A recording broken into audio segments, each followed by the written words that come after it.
ప్రభువైన యేసుక్రీస్తు నామములో మీకు సమాధానం కలుగునుగాక. షలోం. కీర్తనలు 18వ అధ్యాయము 27వ వచనము. శ్రమపడు వారిని నీవు రక్షించదువు. దేవుని నామానికి స్తోత్రం కలుగునుగాక. మనము అన్నీ ఉన్నప్పుడు మనతో అందరూ ఉంటారు. మనం అన్నిటినీ పోగొట్టుకున్నప్పుడు మనతో పాటు ఎవరు ఉండరు. మనము అన్నీ కలిగి ఉన్నప్పుడు మనతో అందరూ ఉండడానికి ఇష్టపడతారు. మనం సౌఖ్యంగా ఉన్నప్పుడు, అన్ని వసతులు మనం కలిగి ఉన్నప్పుడు, మనము ఆశీర్వాదకరంగా ఉన్నప్పుడు అందరూ మనతో ఉండడానికి ఇష్టపడతారు. మనకి సమస్యల్లో ఉన్నప్పుడు, మనం ఇబ్బందుల్లో ఉన్నప్పుడు, మనం పేదరికంలో ఉన్నప్పుడు మనల్ని ప్రేమించడం కాదు కదా, మనల్ని పట్టించుకోవడానికి కూడా ఎవరు ముందుకు రారండి. అయితే దేవుని హృదయం ఎటువంటిదంటే, వాక్యంలో రాయబడిన మాట చదువుతాను చూడండి. శ్రమపడు వారిని నీవు రక్షించదవు.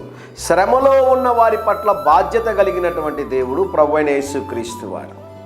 మనం శ్రమలో ఉన్నప్పుడు, మనం ఇబ్బందుల్లో ఉన్నప్పుడు, మనం కష్టాల్లో ఉన్నప్పుడు మనము ప్రార్థించగానే మన ప్రార్థనకి జవాబిచ్చేటటువంటి దేవుడు ప్రభువైన యేసుక్రీస్తు వారిని ఉదయకాల సమయంలో జ్ఞాపకం చేస్తున్నాను.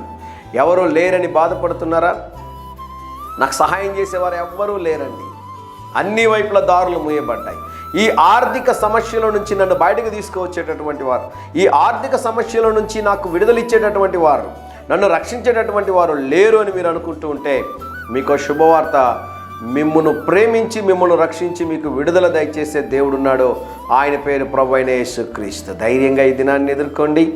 దేవుని సన్నిధి మీకు తోడుగా వచ్చునుగాక. ప్రియ పరలోకపు తండ్రి, ఈ దినం మా ప్రియులు తలపెట్టుచున్న ప్రతి కార్యములో జయమును అనుగ్రహించమని యేసు నామములో ప్రార్థిస్తున్నాము తండ్రి. Amen, amen.